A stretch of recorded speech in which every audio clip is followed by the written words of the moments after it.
I've just dropped a whole lot of F-bombs in front of your beautiful daughter, Xanthi.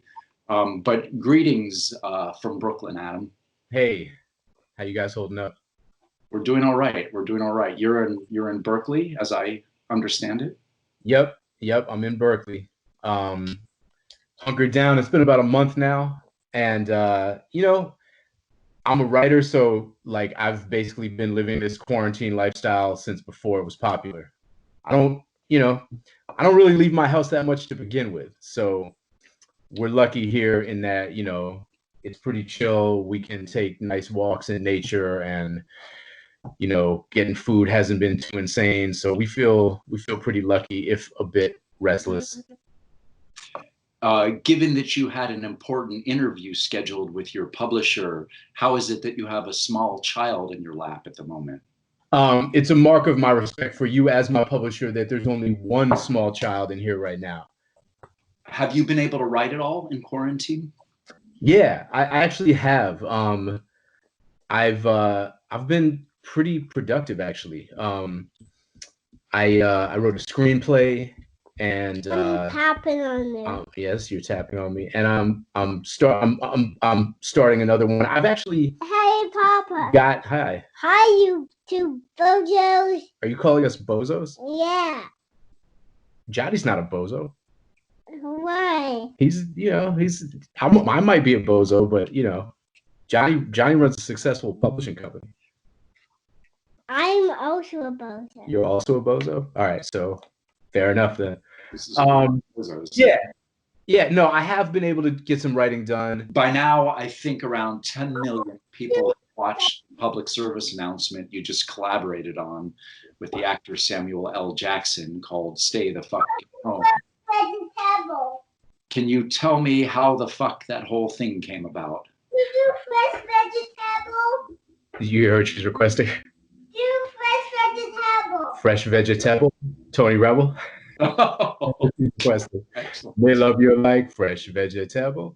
Well, as you know, Johnny, Sam and I have a pre-existing relationship. Sam did the audiobook for Go the Fuck to Sleep, and then Sam and I collaborated again shortly after that in 2012 on an Obama re-election ad called Wake the Fuck Up, which made a pretty big splash when it came out. So a number of people on social media had been like suggesting that I write Stay the Fuck at Home, suggesting Sam read it. I heard that enough times that I decided it was a good idea. So I reached out to Sam, suggested that we do this, suggested that, we got Obama reelected, so maybe now it was time to save the world. And he wrote me back, within an hour, and said something like, let me go find my super suit. By the time I find it, I'm sure you'll have something written. Let's do this. So then I sat down and wrote it. And I sent it to Sam later that afternoon. He was like, yeah, I think I can rock with this. I got a quick once over on it from his team, who basically just made me take out a reference to Nick Fury so we didn't have to clear it with Marvel, and also a reference to President Trump because they didn't want it to be political, which is the right move. I had some very incendiary language in there that we got rid of. Why is it quiet? Probably because the mixer isn't turned on. Hold on. So like it all came together very, very quickly. Within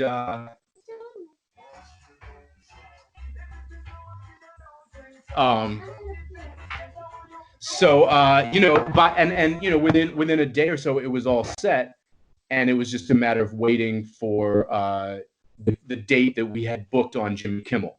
I guess Sam was already gonna be on Kimmel to promote a movie he had coming out, but all of that was sort of thrown into question by the pandemic, because Kimmel shifted not only to broadcasting from home, but to really not promoting anything and only bringing people on if they had something that was connected to charity, something that was a fundraiser.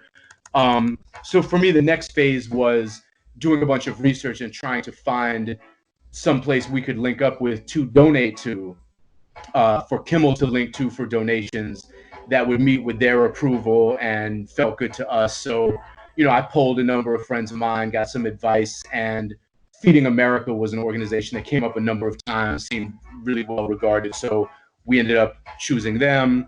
I got on the phone with them the next day. They were excited. And to date, we've raised through the Kimmel donation button on the YouTube page, like $15,000. Not bad. And for an organization like them that is really on the ground and is really like getting food to food pantries, getting money to food pantries, I think that money will go a long way. I mean, it's a drop in the bucket, but it's, you know, like twice what anybody else on Kimmel has raised. So I feel good about that at least. So when you wrote Go the Fuck to Sleep, you had no idea while writing it that Samuel Jackson would end up reading it. No. However, when you wrote Stay the Fuck at Home, it was for Samuel Jackson to read. What's it like to be writing something where you know Samuel Jackson's going to be reading it? It's pretty great. I mean, that was also the case with Wake the Fuck Up. And, you know, anytime you're in a position to write for a specific actor, you can tailor things to their strengths.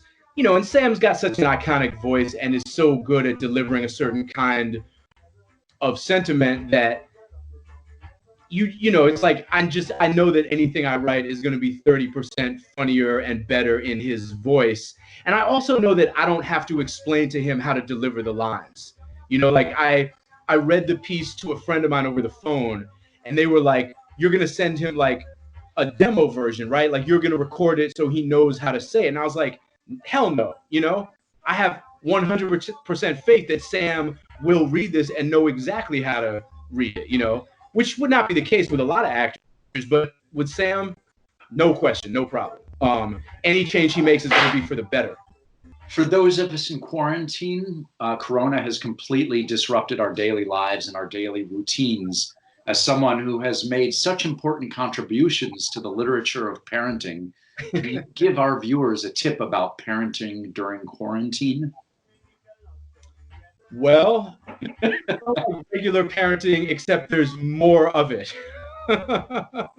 So, however you calibrate your patience and your ability to coexist with your children, you've got to multiply that by whatever factor it is. So if you generally, you know, are calibrated for like 8 hours of parenting and patience, 15 hours of parenting and patience, you gotta tweak the formula. You gotta dig deep, find a reserve.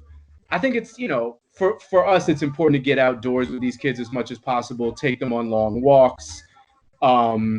We do a fair amount of like projects, making art, things like that.